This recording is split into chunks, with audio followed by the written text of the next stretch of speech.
have a phenomenal nominee. Respected all top academy, good in every way. In fact, some of her biggest endorsers are very liberal people from Notre Dame and other places too. I think she's going to be fantastic. We have plenty of time. Even if we add after the election itself, I have a lot of time after the election, as you know. So I think that she will be outstanding. She's going to be outstanding, and she is going to be as good as anybody that has served on that court.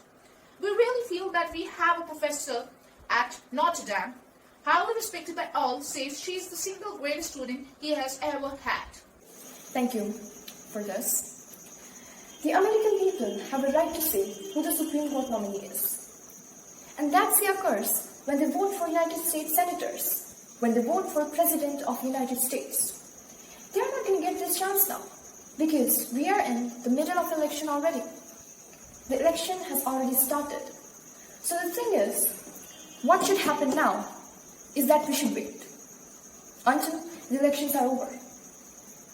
What's the mistake right now is President has made it clear he wants to get rid of Affordable Care Act, which will strip 20 million people from having health insurance now. And there is 100 million people who have pre-existing conditions.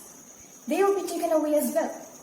Those pre-existing conditions, insurance companies are going to love this. So it's not appropriate to do this before the election.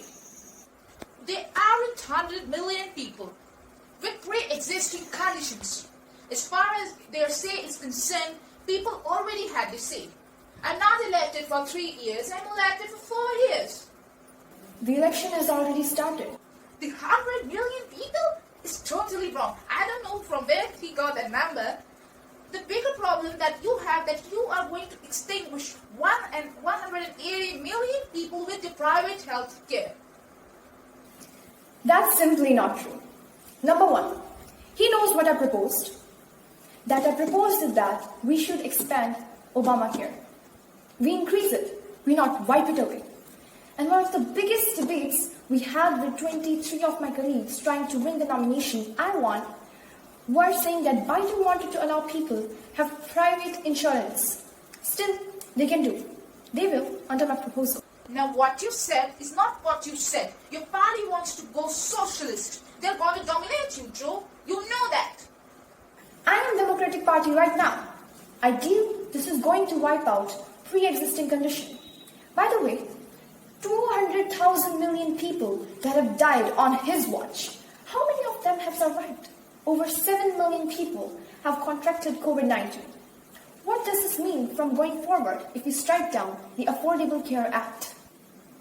Joe, you had 308,000 military people die because you couldn't provide them with proper health care in the military. So don't tell me about this. I'm happy to talk about this.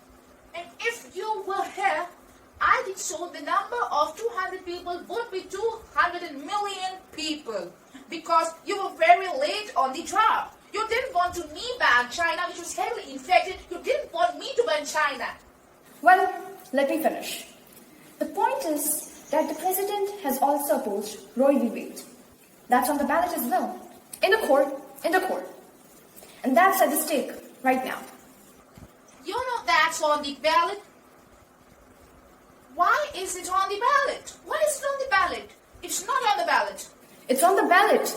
The problem is no matter how you run the Obamacare, it's a disaster. It's too expensive. Premiums are too high that it doesn't work. I suppose people, yes, we don't want to get rid of it.